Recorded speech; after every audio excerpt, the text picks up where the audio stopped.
Bonjour, chers frères et sœurs. Vous connaîtrez la vérité et la vérité vous affranchira. Vous connaîtrez la vérité et la vérité vous affranchira. C'est le temps que nous prenons dans la semaine pour nous rendre au pied du Seigneur, pour lui dire merci, lui exprimer notre gratitude, notre reconnaissance pour notre élection divine, notre prédestination au salut. Comme toujours, chers frères et sœurs, c'est un plaisir pour moi de venir à vous, afin que nous allions au pied du Seigneur partager le pain de vie. Ce matin, nous allons partager autour du libre arbitre et du self-arbitre que nous allons présenter comme en fait des avatars de la notion de liberté. Donc, le thème de l'émission de ce matin doit être intitulé libre arbitre et self-arbitre, deux avatars de la notion de liberté. Donc, libre arbitre et self-arbitre, deux avatars de la notion de liberté.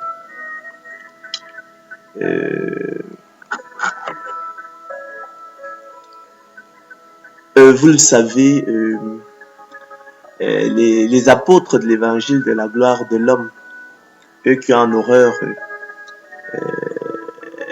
d'entendre parler effectivement de la grâce inconditionnelle de Dieu, de la prédestination des élus de Dieu au salut, en raison de leur orgueil surdimensionné, ont donc inventé la notion du libre arbitre qui a été avantageusement repris par l'Église catholique romaine pour rejeter donc effectivement la doctrine biblique de l'élection, la grâce, la prédestination des élus de Dieu au salut sans le bon plaisir et la volonté de Dieu. Luther, organisant effectivement la riposte, a formulé la notion du self-arbitre. Nous verrons que aussi bien le libre arbitre que le self-arbitre sont des mythes, un fruit de l'imagination de l'homme et conduisent tous les deux effectivement à des avatars la notion de liberté. Je rappelle que le libre arbitre, c'est la faculté de se déterminer sans autre cause que la volonté. Le self-arbitre, qui est la doctrine contraire, qui est le concept contraire, est l'impossibilité de se déterminer sans autre cause que la volonté. Nous verrons que à la lumière en fait des Écritures, notamment Romains 7, 14 à 25, que dans la réalité, il s'agit simplement de volonté perverse, et de volonté libre. L'homme ne pouvant délibérément choisir le mal à l'égal du bien. Nous rappellerons à cet effet qu'une volonté perverse est celle-là, chers frères et sœurs, qui choisit le mal qui nous répugne et repousse le bien qui nous séduit. En revanche, une volonté libre est celle-là qui choisit le bien qui nous séduit et repousse le mal qui nous répugne. Nous verrons, chers frères et sœurs, que la volonté de l'homme régénéré, tout comme celle de l'homme non régénéré, fonctionne à la réalité sous ces deux régimes ou modes, à la fois alternativement, quoique le mode de volonté perverse soit le régime prédominant chez l'homme non régénéré, et le mode volonté libre, le régime prépondérant chez l'homme régénéré. Ce schéma de fonctionnement bipolaire de la volonté de l'homme, nous verrons, s'accorde harmonieusement, chers frères et sœurs, avec une liberté relative de l'homme. L'homme étant d'autant plus libre au-dessus des passions et permet de repousser et la folle prétention de liberté absolue de l'homme propre aux apôtres du libre arbitre et le déni de la liberté de l'homme propre aux apôtres du self-arbitre. Nous verrons, chers frères et sœurs, que le self-arbitre aboutit au déni du pouvoir de la volonté, évident et nécessaire, et partant au déni même de la liberté de l'homme, évidente et nécessaire. Nous verrons que le libre arbitre, en revanche, aboutit au pouvoir imaginaire de la volonté, fictif et partant à la liberté infinie, totale, absolue, inconditionnée, inaliénable, égale chez tous, fictive.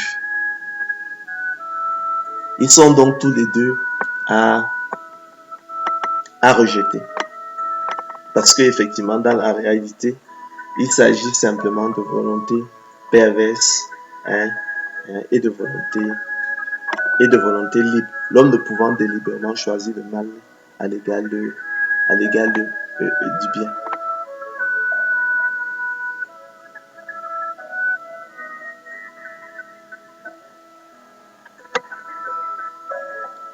Donc, le problème de la liberté de l'homme ne se pose aucunement.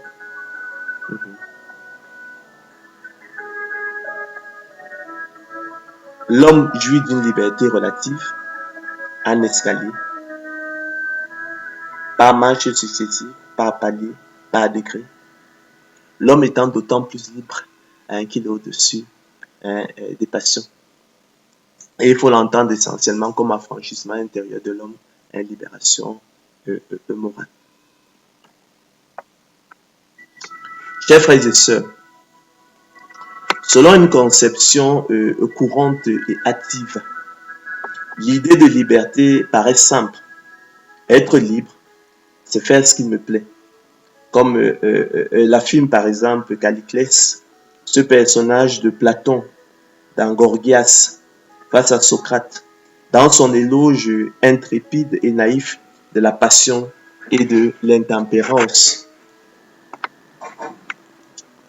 Alors voici le propos de Socrate face à Calliclès. Alors mon bon Calliclès, dis-moi une fois pour toutes quelles peuvent être et relativement à quoi ce que tu qualifies de meilleur et de plus puissant. La réponse de Calliclès, mais je te l'ai déjà dit, ce sont ceux qui s'entendent aux affaires publiques et qui sont courageux. C'est à ceux-là qu'il appartient de gouverner les États et la justice veut qu'ils aient plus que les autres, les gouvernants devant avoir plus que les gouvernés. La réplique de Socrate, mais quoi? Par rapport à eux-mêmes, sont-ils gouvernants ou gouvernés? Calliclès, que veux-tu dire? Socrate, je vais dire que chacun se commande lui-même. Ou bien, est-ce inutile de se commander soi-même? Il suffit de commander les autres? Calliclès, qu'entends-tu par se commander soi-même? Socrate, rien de compliqué.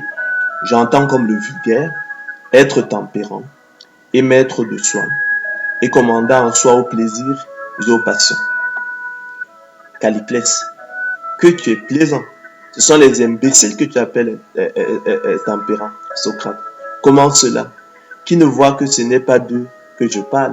Calliclès, c'est d'eux très certainement. Socrate, comment en effet un homme pourrait-il être heureux s'il est esclave de quelqu'un? Mais voici ce qui est beau et juste devant la nature. Je te le dis en toute franchise, c'est que, pour bien vivre, il faut laisser prendre à ses passions tout l'accroissement possible, au lieu de les réprimer.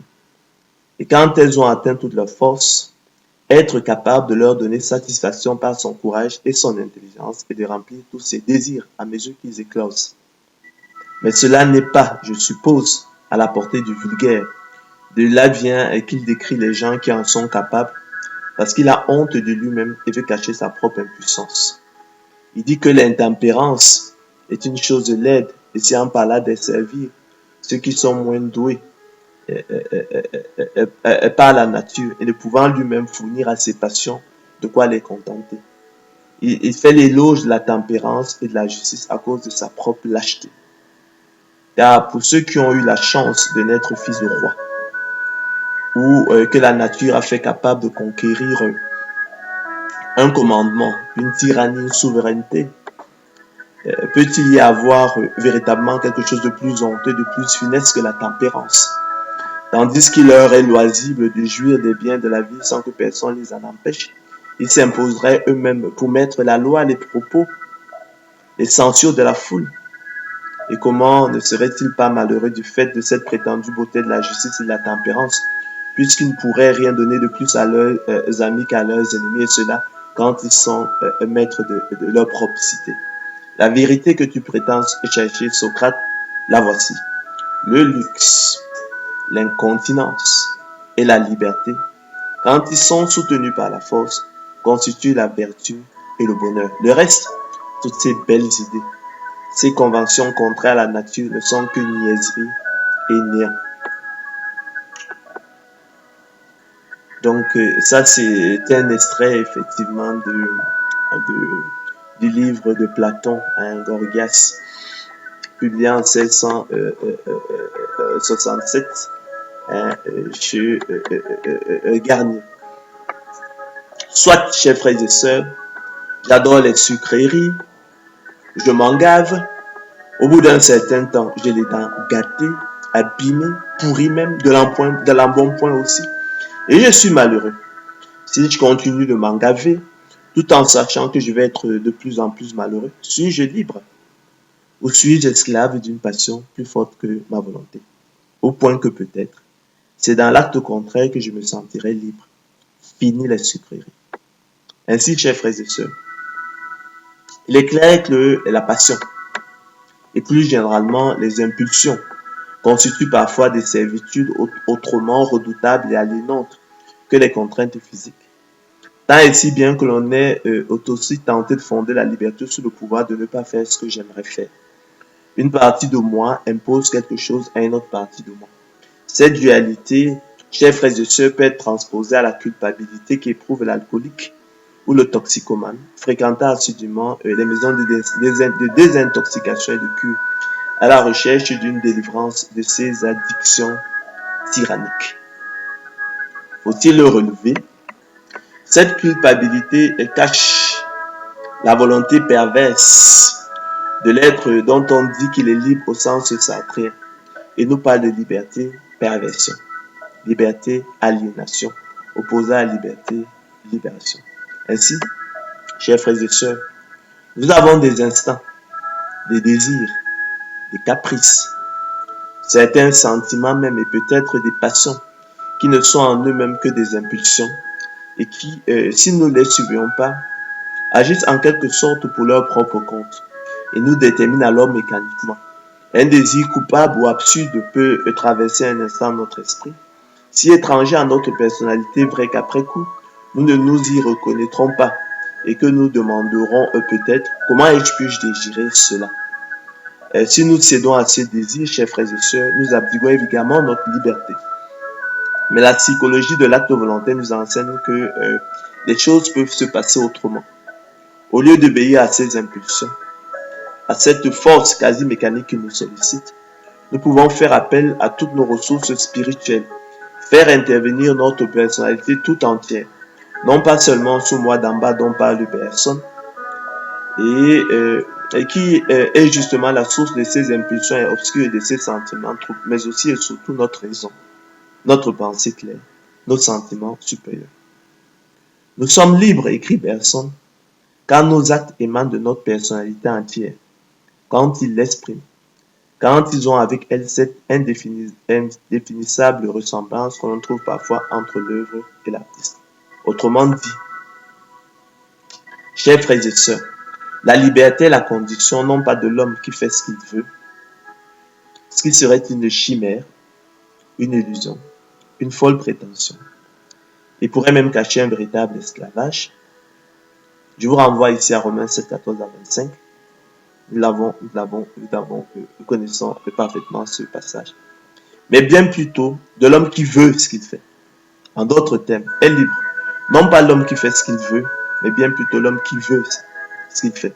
En conséquence, la liberté doit être définie, non comme le faire ce que je veux, ce qui serait une chimère, une illusion, une folle prétention, et pourrait même cacher un véritable esclavage, mais bien plutôt comme le vouloir ce que je fais. C'est en ce sens que Malebranche disait que l'attention est la condition de notre liberté. Car en tant que faculté de synthèse, L'attention n'est rien d'autre que l'esprit maître de lui-même et en possession de ses ressources plénières.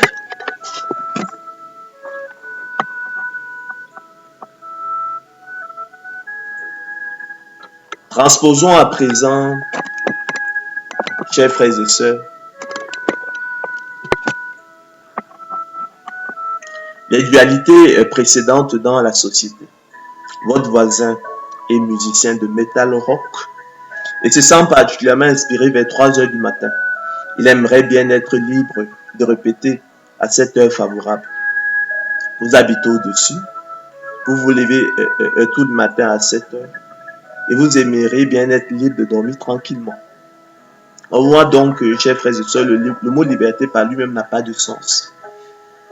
Et que l'idée n'est pas si simple comme le pense activement le naïf. Il faut toujours préciser liberté de qui ou de quoi. Qu'est-ce qui est interdit ou qu'est-ce qui est lésé quand telle liberté est reconnue.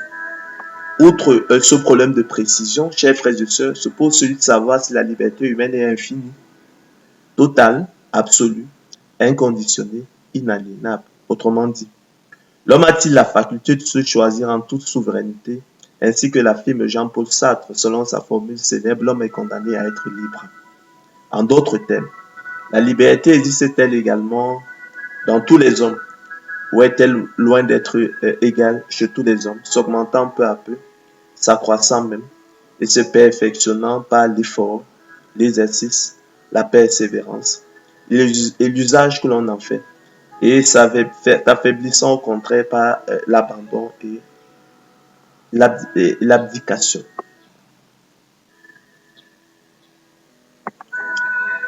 Ces subtilités, chers frères et sœurs, n'ont pas échappé aux philosophes et penseurs, eux qui, par amour de la sagesse, s'efforcent d'être un peu moins naïfs et hâtifs que le commun des mortels.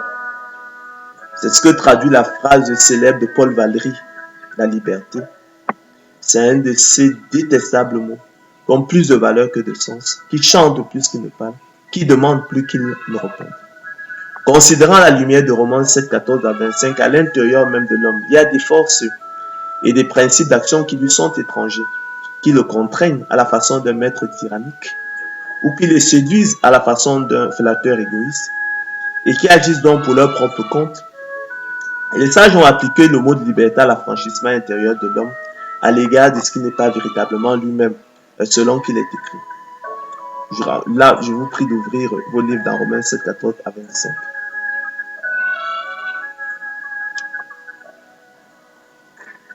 Nous savons en effet que la loi est spirituelle, mais moi je suis charnel, vendu au péché. Car je ne sais pas ce que je fais. Je ne comprends pas ce que je fais. Je ne fais point ce que je veux, je fais ce que je hais.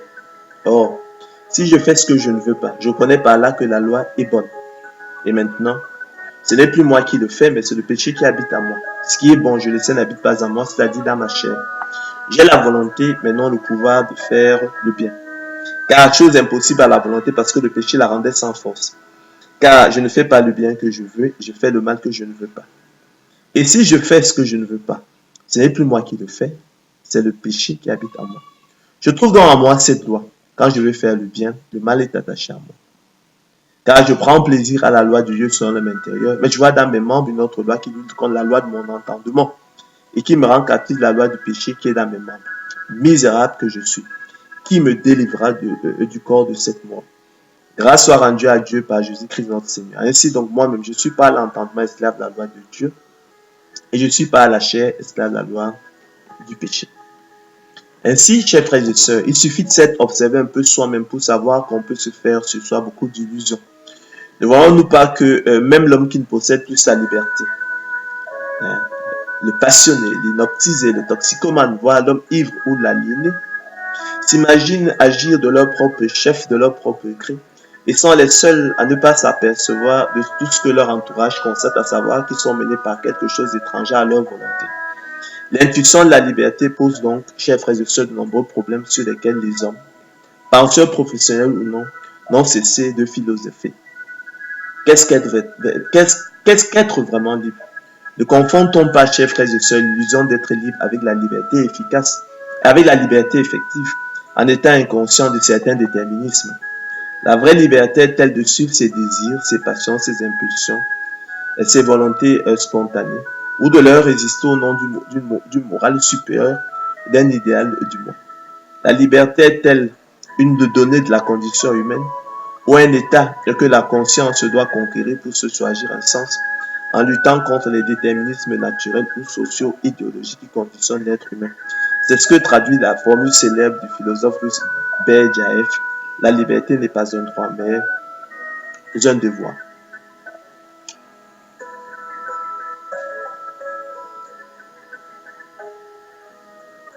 Par amour de la sagesse, les philosophes s'efforçant d'être,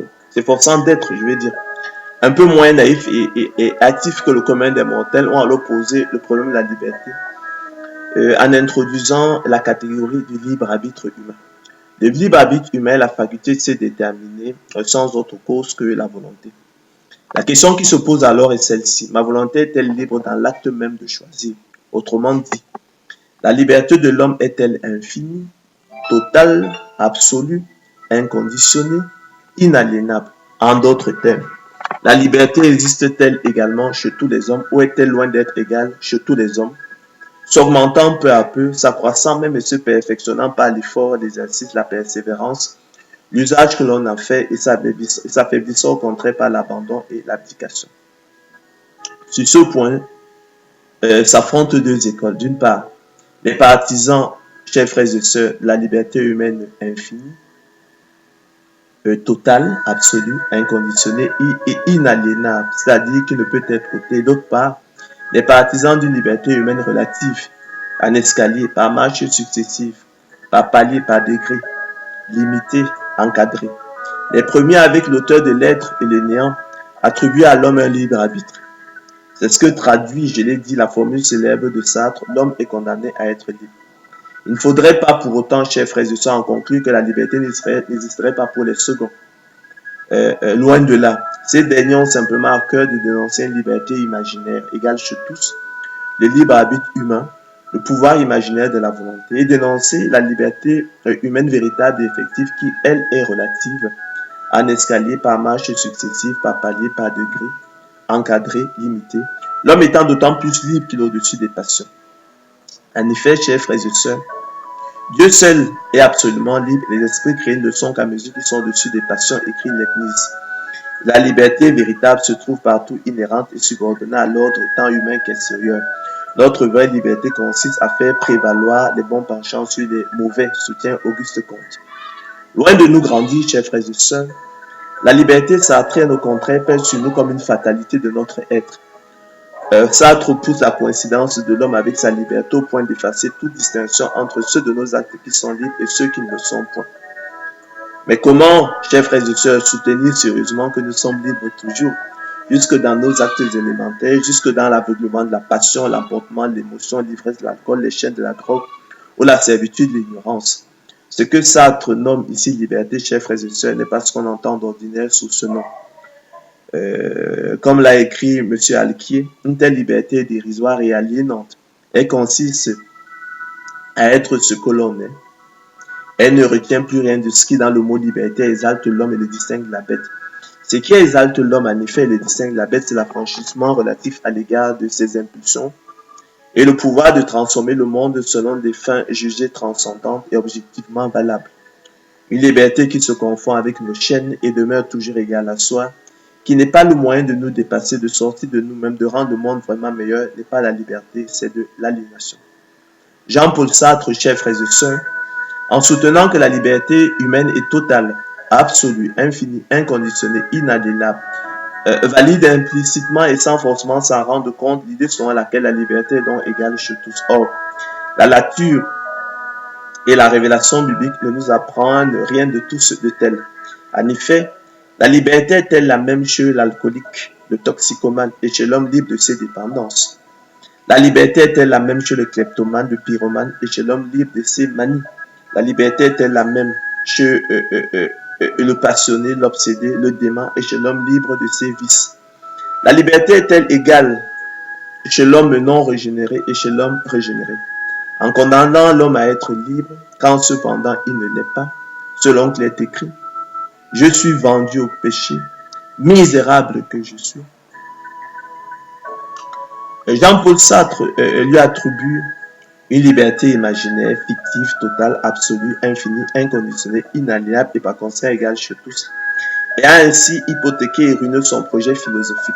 En effet, la nature nous apprend que la liberté effective est plutôt relative, en escalier, par marche successive, par degré, par palier, l'homme étant d'autant plus libre au-dessus des passions. L'erreur des théories du libre arbitre humain et de toutes celles qui s'inspirent d'une conception analogue a été précisément d'admettre que la liberté existe également chez tous, selon la formule célèbre de Sartre, l'homme est condamné à être libre. On s'imagine d'ordinaire, chers frères et sœurs, écrit Malebranche, que la liberté est égale chez tous les hommes et que c'est une faculté essentielle aux esprits, la nature de laquelle demeure toujours la même, quoique son action varie selon les divers objets. Mais on se trompe. Il n'y a pas deux personnes également libres à l'égard des mêmes choses. La liberté s'augmente peu à peu et se perfectionne par l'usage qu'on en fait. Par la mémoire, la conscience peut faire revivre son passé et se déterminer en fonction de celui-ci aussi bien que de son présent total.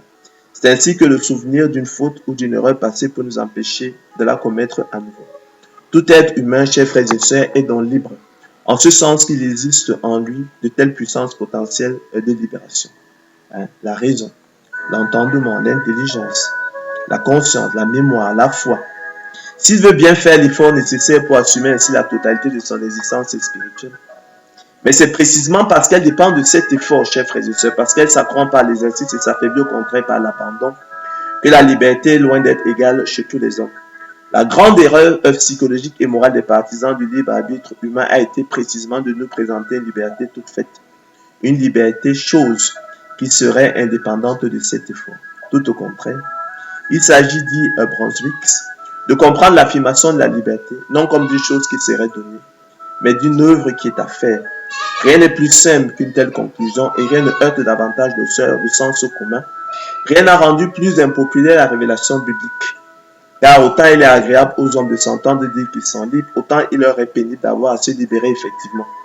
Et rares, croyez-moi, chers frères et sœurs, sont ceux qui, se soumettant à l'invitation de Jacques selon qu'il est écrit, sentez votre misère, soyez dans le deuil et dans les larmes, que votre rire se change en deuil et votre joie en tristesse, humiliez-vous devant le Seigneur et il vous élèvera.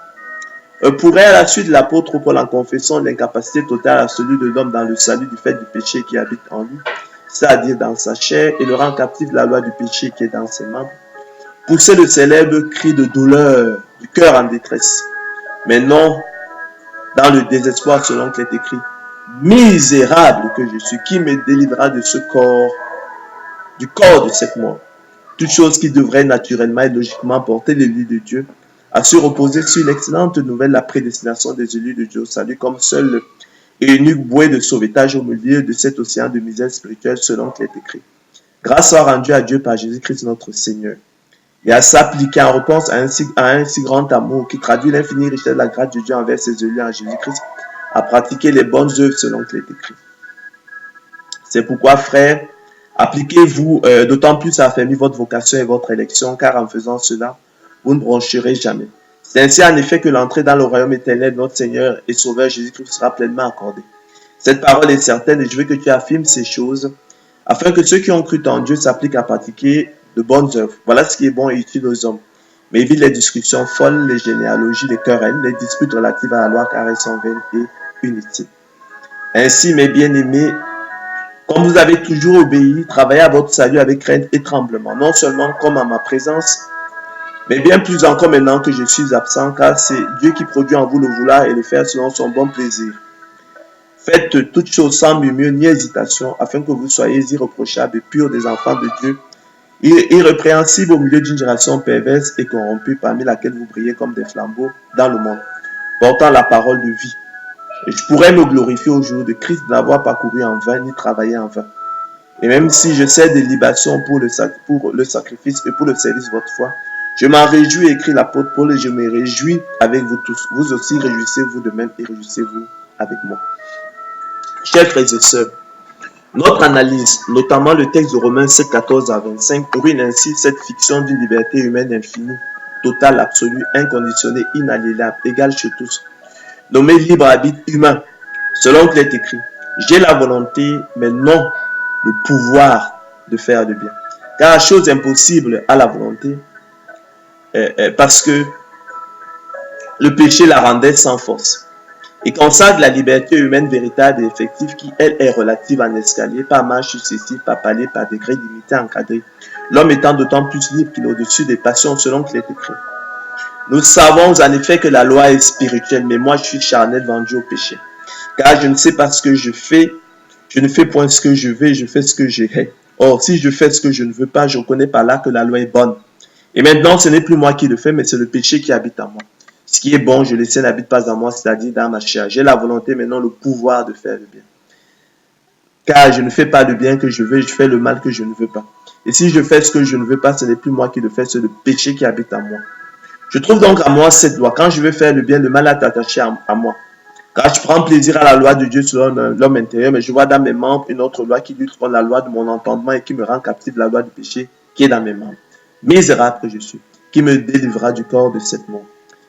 Grâce soit rendue à Dieu par Jésus-Christ notre Seigneur. Ainsi donc, moi, je suis par l'entendement esclave de la loi de Dieu, je suis par la chair esclave de la loi du péché. Chers frères et sœurs, les adeptes de Jean-Paul Sartre, à la suite de leur maître, dans leur dissolution, eux que menace depuis longtemps la condamnation et dont la ruine sommeille au point, proclament aux hommes le libre arbitre cependant, ainsi comme il est écrit. Ils leur promettent la liberté quand ils sont eux-mêmes esclaves de la corruption, car chacun est esclave de ce qui a triomphé de lui. Mais en vérité, je vous leur dis, leur répliqua Jésus, quiconque se livre au péché est esclave du péché. Ainsi, la liberté de la volonté de l'homme, si difficile à définir, constitue pourtant pour chacun de nous une expérience. C'est la faculté qu'a l'homme d'exercer sa volonté. Elle se connaît sans preuve par la seule espérance que nous en avons. Par définition, elle est encadrée et limitée par la liberté d'autrui et la souveraineté de Dieu.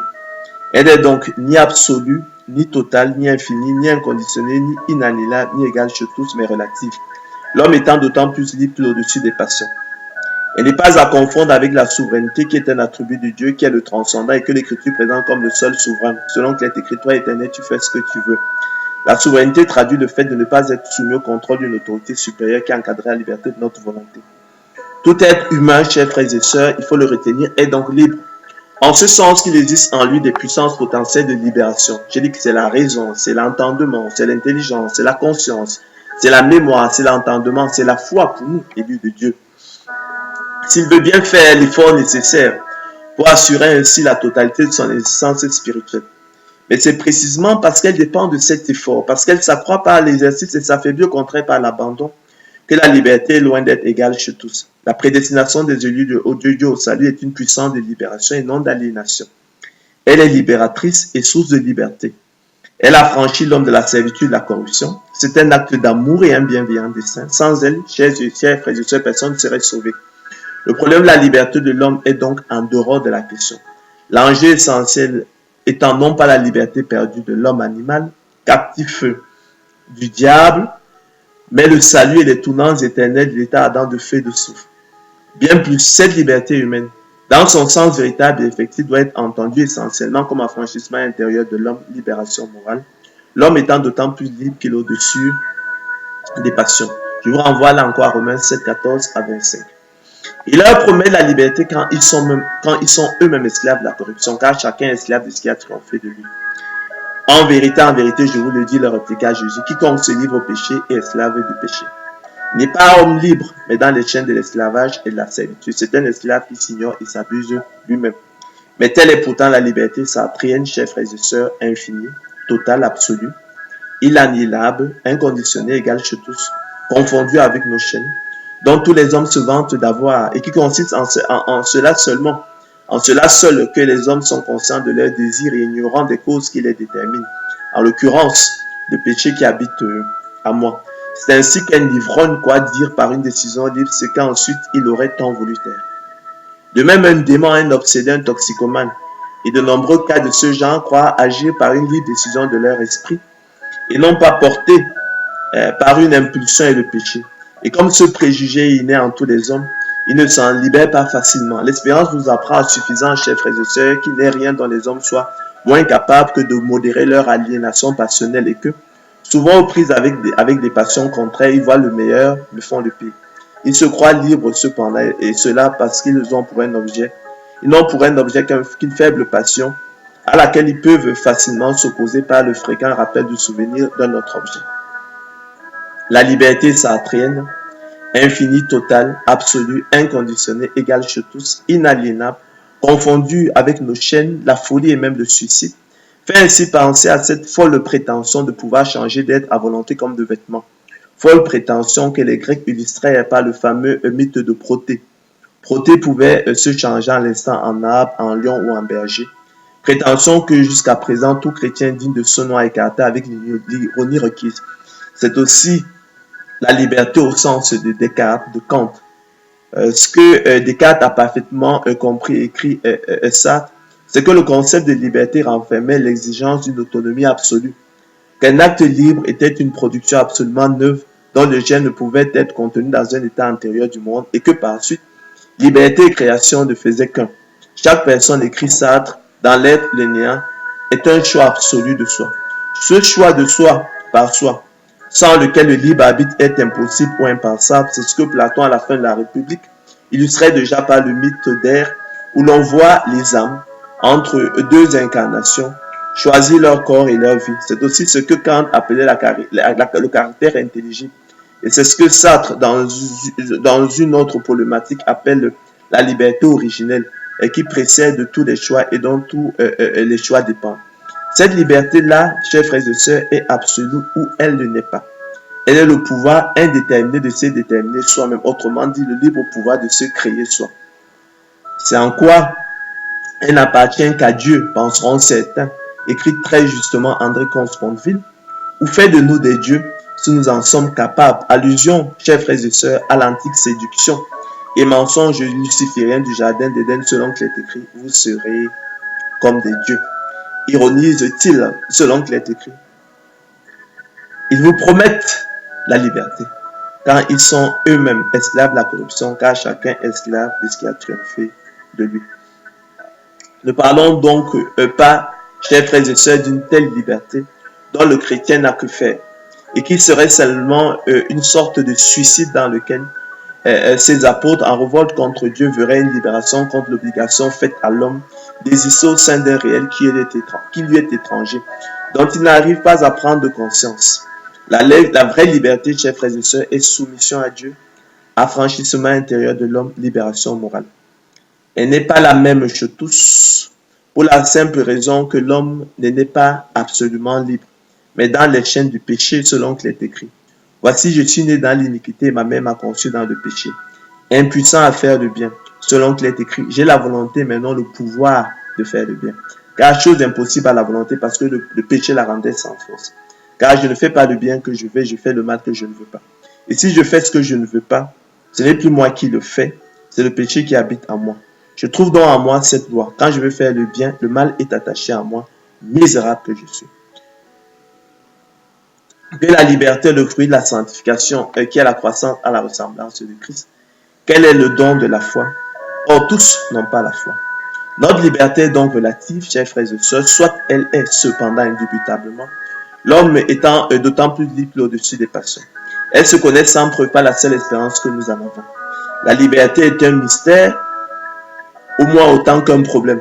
Nous pourrons, chers frères et sœurs, jamais la prouver ni même la comprendre tout à fait, car nous connaissons en partie. Mais, chers frères et sœurs, quand ce qui est parfait sera venu, ce qui est partiel disparaîtra. Lorsque j'étais enfant, écrit l'apôtre Paul, je parlais comme un enfant. Je pensais comme un enfant, je raisonnais comme un enfant.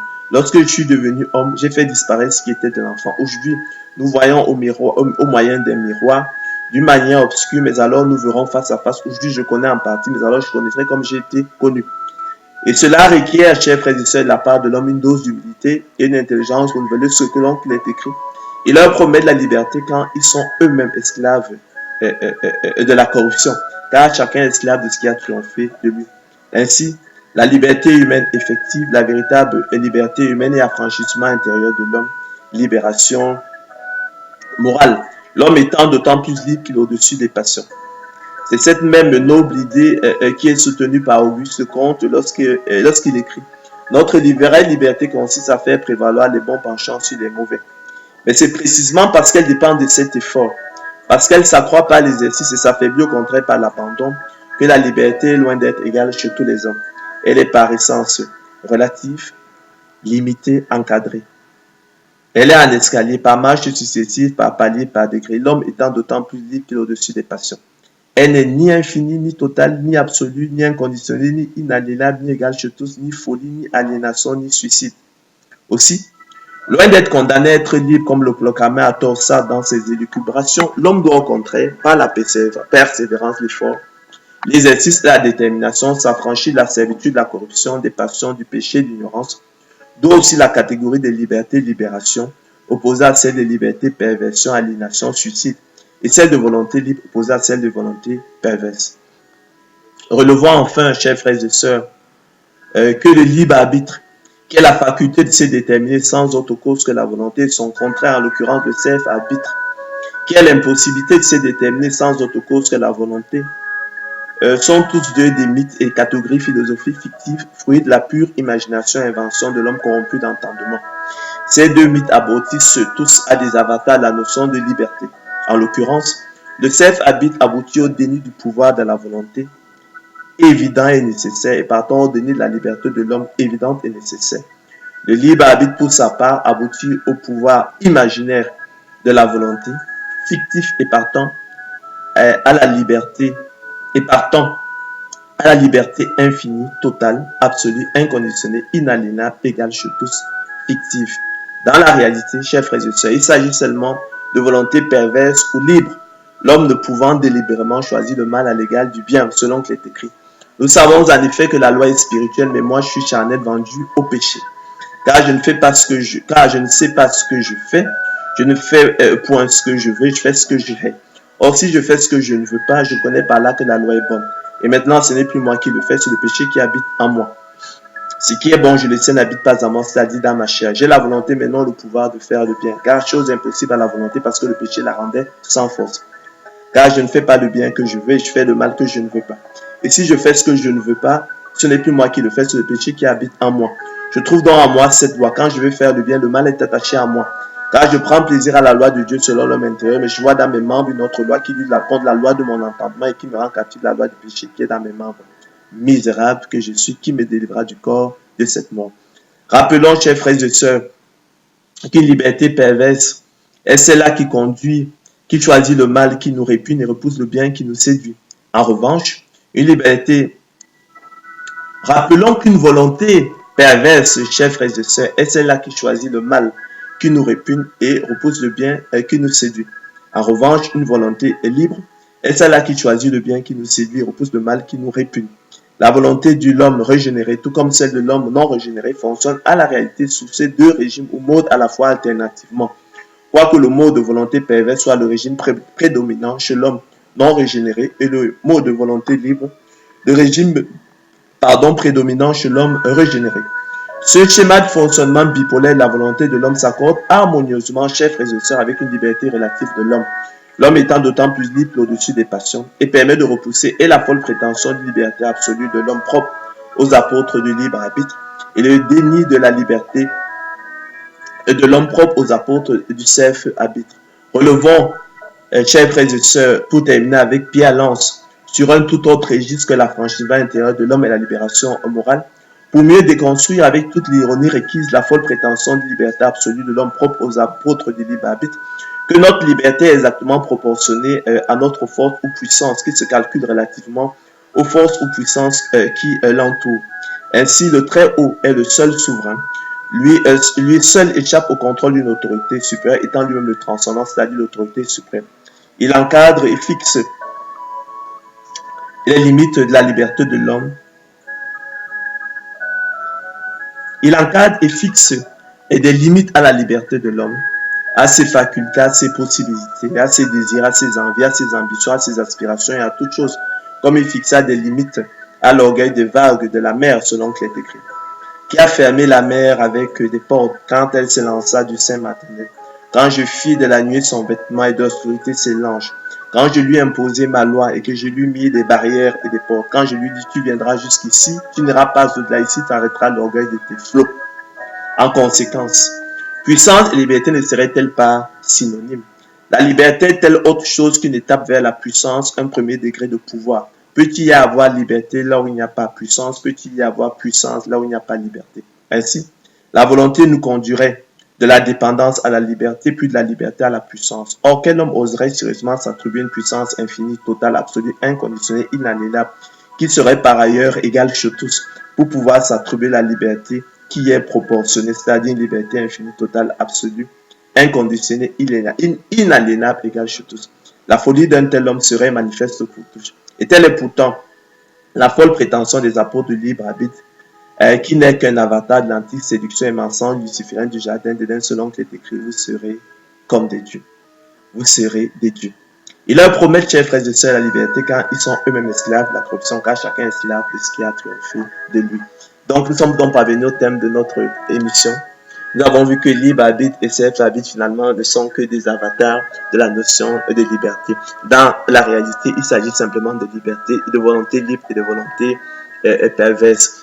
L'homme régénéré, la volonté de l'homme régénéré de celle de l'homme et de celle de l'homme non régénéré, en fait fonctionnant à la réalité sous ces deux régimes, quoique effectivement le mot de volonté libre étant le régime, le mode prédominant